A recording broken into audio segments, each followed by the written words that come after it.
আমাদের কাছে কোনো কিছু অচল নাই। ওই যে ইসলামী জালসা প্রধান বর্ষের সামনে বলতেছে যে আমার যদি পাখা থাকতো আমি মদিনাতে উড়ে চলে যেতাম। কেন পাখা থাকলে মক্কা যেতে চাচ্ছ না কেন? যেখানে 1 রাকাত পড়লে 1 লক্ষ রাকাতের নেকি। মদিনা থেকে আমার নবী নিজেই পায়ে হেঁটে কষ্ট করে এসেছে মক্কাতে হজ করতে, কিন্তু বাঙালির কাছে মক্কার কোনো দাম নাই, মদিনার বড় দাম। তারপরে বলতেছে যে হে আল্লাহ, তোমার পাশে আমার জান্নাতে একটা ঘর বানা রাখো, তুমি আর আমি কাছাকাছি থাকবো। তারপরে বলতেছে হে মাওলা, আমি তোমাকে আকাশে খুঁজিলাম, বাতাসে খুঁজিলাম, তবুও তোমার দেখা পাইলাম না। হে নবী, তুমি আর আমারে কান্দাইও না। লোকজন বলতেছে বাহ, এ সমস্ত ভণ্ডামি কথা কোথায় পেয়েছেন? আকাশে খুঁজতে যাবে কেন? বাতাসে খুঁজতে যাবে কেন? পাহাড়ে খুঁজতে যাবে কেন?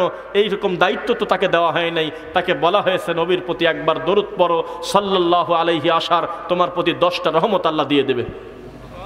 কিচ্ছু জানে না, তাকে বানিয়ে দিয়েছে ইসলামী সঙ্গীতের মহাপরিচালক। শেষ পর্যন্ত গলার কণ্ঠ যেহেতু ভালো, তখন লোকজন বলল ওয়াজে তুলে দাও। ওয়াজ করতে করতে তার নামের আগে এখন লেখা থাকে মুফাসসিরে কোরআন আল্লামা। কমন কথা হয়ে যায়, তবুও বলি যেহেতু এই মাঠে আমি কোনোদিন আসি নাই, এই কথা শুনলে মুরব্বীরা এখন মনে করবে ভিতরটা আগুন জ্বলবে আর গায়ের লোম দাঁড়িয়ে দেওয়ার কথা। এত নোংরা মানুষ আমাদের এই দেশে আছে যে তার দাড়ি হলো কালো, তো কালো দাড়ি তার সাদা করা যাচ্ছে না, আল্লাহ দেয় নাই। বয়স কেবল 30 বছর, তখন দাড়িতে ময়দা নেছে, ময়দা নিয়ে মুরব্বী সাজছে। মুরব্বী সেদে মুখ ভ্যাং ভ্যাং করে কথা বলে, আর একজন এসে তাকে ডাকতেছে ও দাদু। তখন এই ছেলে বলতেছে কি হয়েছে রে নাতি? এভাবে অভিনয় করতেছে, একে অন্যের সাথে শয়তানি করতেছে। তার নামের আগে আমাদের বাঙালি লোক লেখে আল্লামা। তারপরে ওই ছেলে যেহেতু নাটক করে, একবার তার মন চাইল আমি ইবলিস শয়তান সাজবো। তখন সে করল কি, সিঁদুর নিল, মানে কালি নিল, কপালে, মুখে, ঠোঁটে, সমস্ত জায়গায় কালি নিয়ে গোটা মুখটা ঢেকলো, আর জামা কাপড় খুলে ফেলছে। খুলে ফেলে কালি টালি গায়ে নিয়েছে। আমি যদি মিথ্যা বলি, এতগুলো মিডিয়ার সামনে আমি এত বড় পাগল আমি হই নাই যে কালকে আমার এই ভিডিও নিয়ে ওরা শয়তানি করবে, সারা দেশের লোক বলবে এই মিথ্যা কথা বলছে। আমি রকেট বাবা না, আমি সত্য জানি, তদন্ত করেই আমি কথাটা বললাম। তখন এই মুখে টুখে কালি নিল একটা ছেলে, কালি নিয়ে মোবাইল কানে নিয়ে বলতেছে এ সালমান নাকি? সৌদি সালমান তুমি? সৌদি আরবে বলে ফোন দিয়েছে, বলে শুনলাম ইবলিস নাকি এখন আর বাংলাদেশে নাই, তোমার কাছে বলে চলে গেছে। ভিতরটায় রক্তক্ষরণ হইল। এ কত বড় মানুষ, কত বড় পশু, কত বড় কুলাঙ্গার, কত বড় খারাপ। এই নোংরা ছেলেটার নামের আগে বর্তমানে লেখা থাকে আল্লামা। আমার ধারণা 50,000 টাকার নিচে মনে হয় না। আল্লাহ তুমি ভালো জানো। এই হলো আমাদের দেশ। যে যত ধর্মের নামে ফাজলামো করবে, শয়তানি করবে, তার বিচার হওয়া বাদ দিয়ে, জবাবদিহিতা করা বাদ দিয়ে তাকে আমরা টাইনে চাঁদে তুলে ফেলি। বোঝা যাচ্ছে কিনা বলেন? এইভাবে ধর্মীয় জাহিলিয়াত, সামাজিক জাহিলিয়াত আমাদের প্রতি এমন ভাবে অভিশপ্ত হয়েছে। আমাদের আল্লামারা হলো নয় আপনার গাঁজা খায়, মানে হলো তামাক খায়, আর নয়তো তাবিজের ব্যাপারী, তাদের ভিজিট বেশি আমাদের এই সমাজে। আল্লাহ হেদায়েত দিক, বলুন আমিন। এবার আসেন, আমি আপনার এই গ্রামের মসজিদের নাম কি? কি মসজিদের নাম কি? আলাইপুর জামে মসজিদের ইমাম যদি ভুল করে কোনো, সেই ভুলটা এলাকা ভিত্তিকে থাকলো না, ওনারকে দেখা গেল রাজশাহীর সবাই চেনেও না। বোঝেন না কথা? আর আমি যদি ভুল করি, তাহলে হাজার হাজার মানুষের কাছে এই ভুলটা প্রচার হবে কিনা? মিজানুর রহমান আজহারি সাহেব যদি কোনো জাল হাদিস বলে, তাকে কি হবে? কিসের লাখ? বলেন যে কোটি কোটি মানুষের কাছে পৌঁছে যাবে। দেখেন, উনি একটা পোস্ট দিয়েছে শুধু যে আমি দেশে আসতেছি না, দেশে আসছে, ও আসার পরে লেখছে আমি আসছি, এই কথাটুকু লিখে দিয়েছে আলহামদুলিল্লাহ বলে। তা আমি দেখলাম 2 লাখ লোক শেয়ার করছে, মনে হয় একদিনও লাগে নাই, 2 লক্ষ লোক শেয়ার করলো। 1 লক্ষের উপরে লোক খালি কমেন্ট করছে, 1 মিলিয়ন লোক লাইক দিয়েছে। তাহলে কি পরিমাণ জনপ্রিয় একটা মানুষ হতে পারে? তিনি ইউটিউব চ্যানেল খুলছে, একটা ভিডিও দেয় নাই, লাখ লাখ লোক সাবস্ক্রাইব করে ফেলছে। মিথ্যা বলতেছি আমি? এত বড় জনপ্রিয় লোক বলতেছে যে আসসালামু আলাইকুম ওয়া রাহমাতুল্লাহি তাআলা ওয়া বারাকাতুহু। কি বলছে বলেন তো? রহমাতুল্লাহি তাআলা। তাআলা কি পাইছেন আপনারা? আমরা জানি সালামের বাক্য আসসালামু আলাইকুম, অথবা আসসালামু আলাইকুম ওয়া রাহমাতুল্লাহ, অথবা আসসালামু আলাইকুম ওয়া রাহমাতুল্লাহি ওয়া বারাকাতুহু। মাঝখানে তাআলা ঢুকলো কিভাবে? আপনার মসজিদের ইমাম ভুল করলে শুধু তার আর তার মুসল্লির ভিতরে থাকতো, এই মানুষটা এত বেশি জনপ্রিয় এবং তার খেদমত নাই এ কথা বললে আমি মিথ্যুক। তার অনেক খেদমত আছে, কিন্তু এই যে দুই একটা জাল হাদিস প্রচার করার কারণে, ভুল বলার কারণে তাকে ফলো করার মতো কোটি কোটি অনুসারী তো বহু দূরের কথা, অন্তত বক্তারাই আছে প্রায় হাজার হাজার। ওই বক্তা আবার দেখি যে জালসার মঞ্চে আমি নিজে দেখছি, তারাও সালাম দিচ্ছে, আসসালামু আলাইকুম ওয়া রাহমাতুল্লাহি তাআলা ওয়া বারাকাতুহু। তখন আমি বলেছিলাম বগুড়ার জালসায় যে রহমাতুল্লাহি তাআলা এটা বলা যাবে না। এই কথা বলার পরে আমার ওই ভিডিওটা ভাইরাল হয়ে গেছে কিভাবে আমি জানি না। 11,000 লোক কমেন্ট করছে, 10,500 লোকই প্রায় লিখতেছে তুই কাফের, তুই খ্রিস্টান, তুই এত বড় হুজুরের ভুল ধরিস, তুই জানিস সে মিশর আল আজহার বিশ্ববিদ্যালয়ে পড়ছে। কন্ত জ্বালা, কি যন্ত্রণায় পড়লাম বলেন। তিনি মাতৃভাষায় খুতবা দিয়েছে মালয়েশিয়াতে, আমাদের মনটা ভরে গেছে।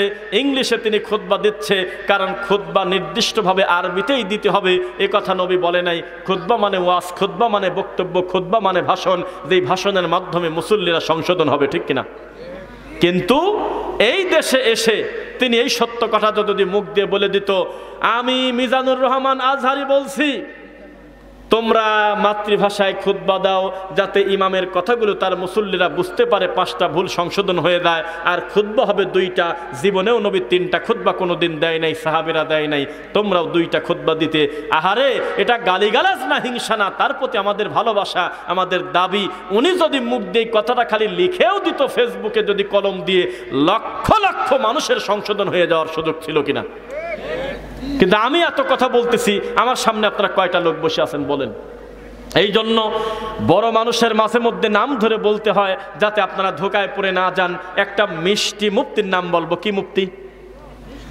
তিনি খুব বর্তমান খুব ডিমান্ডেবল, মানুষের কাছে পছন্দনীয়। তিনি আরবি জানেন না, এই কথা আমি বলবো না, এত সুন্দর আরবি বোঝেন, আরবি হাদিসও মুখ দিয়ে বলে। তার নাম মুফতি আরিফ বিন হাবিব। আছে মিস্ত্রি ছুরি বলে অনেকে, আরিফ বিন হাবিব। এত সুন্দর তার গলার কণ্ঠ, ইনসাফ করে কথা বলতে হবে, এত সুন্দর তিনি হাদিসের জ্ঞান রাখেন, কোনো জীবনেও আমি অস্বীকার করব না। এই লোক খোলা মাঠে হাজারো জনতার সামনে বলতেছে, নামাজ যদি কাজা হয় প্রতি ওয়াক্তের জন্য 100 কেজি করে গম দিয়ে দিও, আর 5 ওয়াক্ত দিও না, 6 ওয়াক্ত দিও। কে আর এক ওয়াক্ত আবার কিভাবে ডেলিভারি হলো? কয়েক বেতের সহ দিও, 100 কেজি করে আটা অথবা গম। এই মেড ইন চায়নার হাদিস, এটা তো মদিনার হাদিস না, এটা তো মক্কা মদিনাতে আসে নাই। এই কথা জান্নাতি মানুষ এই আমল করে নাই। মুহাম্মদ সাল্লাল্লাহু আলাইহি ওয়াসাল্লাম বলেছেন, তোমরা অতীতের ভুলের ব্যাপারে বলো, আল্লাহ আমার ভুল হয়েছে, ক্ষমা চাই, আল্লাহ ক্ষমা করবেন। অনুতপ্ত হও, আল্লাহ ক্ষমা করবেন। ওই ভুল আর জীবনে করো না, আল্লাহ ক্ষমা করবেন। শুধু ক্ষমা করবে না, ইউবাদদিলুল্লাহু সাইয়্যাতিহিম হাসানাত, তোমার অতীতের ভুলগুলো আল্লাহ নেকি দিয়ে পরিবর্তন করে দেবে। কিন্তু 100 কেজি গম, 1 কেজি করে আটা, 100 কেজি করে আটা, এই জ্বালা যন্ত্রণা যদি আপনি মানুষের মাথায় ঢুকায় দেন মিথ্যা কথা, তাহলে আমি যদি ভুল না করি, এই আলাইপুরে এমনও সামর্থ্যবান লোক আছে, এমনও সম্পদশালী আছে, তার 14 গোষ্ঠীর নামাজের 100 কেজি আটা একবারে দিয়ে দিবে পারে, যে নামাজে অত কাদা গেছে, সব 100 কেজি আটা আকারে কবরে ডেলিভারি দিয়ে দাও। নাউজুবিল্লাহ পড়েন। একটা জাল হাদিস বড় ক্ষতি করে। গ্রামগঞ্জে কত ইমাম কত মিথ্যা কথা বলে, ওগুলো আমরা শুনতে পারি না, কারণ মিডিয়া তাদের কাছে যায় না, তাদের কথাগুলো আমাদের কাছে পৌঁছে না। জাহেলিয়াত প্রচার করলেও লোকটা গ্রামের ভিতরেই করতেছে। কিন্তু সেলিব্রিটি বক্তা যখন বলে আমি ডোনাল্ড ট্রাম্পের কথা, ডোনাল্ড ট্রাম্পের নাম আমি হাদিসে খুঁজে পাইছি, তখন আমাদের লজ্জায় নাক কাটা। ডোনাল্ড ট্রাম্প শুনছেন নাম? বর্তমান তিনি কে? হ্যাঁ, আমেরিকার প্রেসিডেন্ট। এই লোকটার নাম বলে হাদিসে খুঁজে পাইছে আমাদের একটা হুজুর, কোরআনেও বলে আছে। কন্ত জালার কথা। তারপরে বলতেছে রানী এলিজাবেথের কথা বলে নবী বলে গেছে, এটা বলে নবীর বংশ। এই সব নোংরামি একেবারে খুব ঠান্ডা মাথায় হাজার হাজার শ্রোতাকে বলায় নিচ্ছে। আমার খালি একটা আফসোস, আমার বাম পাশ থেকে, আমার ডান পাশ থেকে যে কোনো একটা ভাইকে তো বলা উচিত ছিল, হুজুর দাঁড়ান দাঁড়ান, হুজুর রাগ করবেন না, হুজুর আপনার ভালো কথাকে ভালো বলেই মানলাম, কিন্তু ডোনাল্ড ট্রাম্পের নামটা হাদিসে আছে, এটা পাইলেন কোন জায়গা? একটা লোক প্রতিবাদ করলো না, সবাই বলতেছে আল্লাহু আকবার। কোন জ্বালার জ্বালা? জবাবদিহিতা নাই। জিজ্ঞাসা করলে সম্মানিত দায়িত্বশীল যারা আছে, একটা দিন প্রাইমারি স্কুলে হেডমাস্টার যদি না যায়, ছাত্র কোনটা শিক্ষক কোনটা বোঝা যায় না। দুপুরে খেতে গেছে, গেছে আর আসেই না। ক্লাসে ক্লাসমেটরা ঘুম এসে গেছে, কারণ ওর উপরে জবাবদিহি করার মতো লোকটা নাই।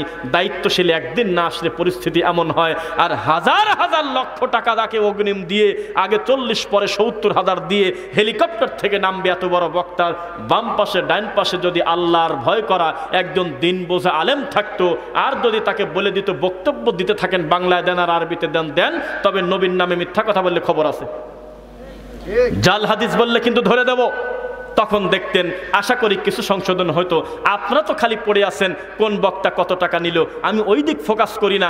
একটা আলেমের হাতে যদি 1 কোটি টাকাও দিয়ে দেন, আমরা মনে করবো যে এটা তো আলিফের দামও দিতে পারেন না। এগুলো কি আরবি, এটা কি দাম দেওয়া হয়? কি দিবেন না দিবেন সেটা কমিটির ব্যাপার আর বক্তার ব্যাপার।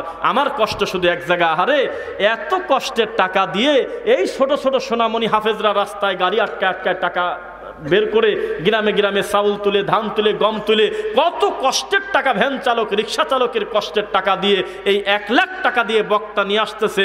সেই বক্তা মঞ্চে উঠে বলতেছে আমি হলো রকেটে চড়া লোক। এটা কোন ওয়াজ?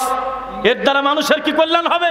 মিথ্যা কথা বলতে বলতে এমন কথা পরবর্তীতে আপনারাই আবার ফেসবুকে দেখে বলতেছেন সি সি সি সি, এত মিথ্যা কথা বলতে পারে। তো ওই দিন কোথায় ছিলেন যেদিন আপনার মুখামুখি এত মিথ্যা কথা বলা হলো?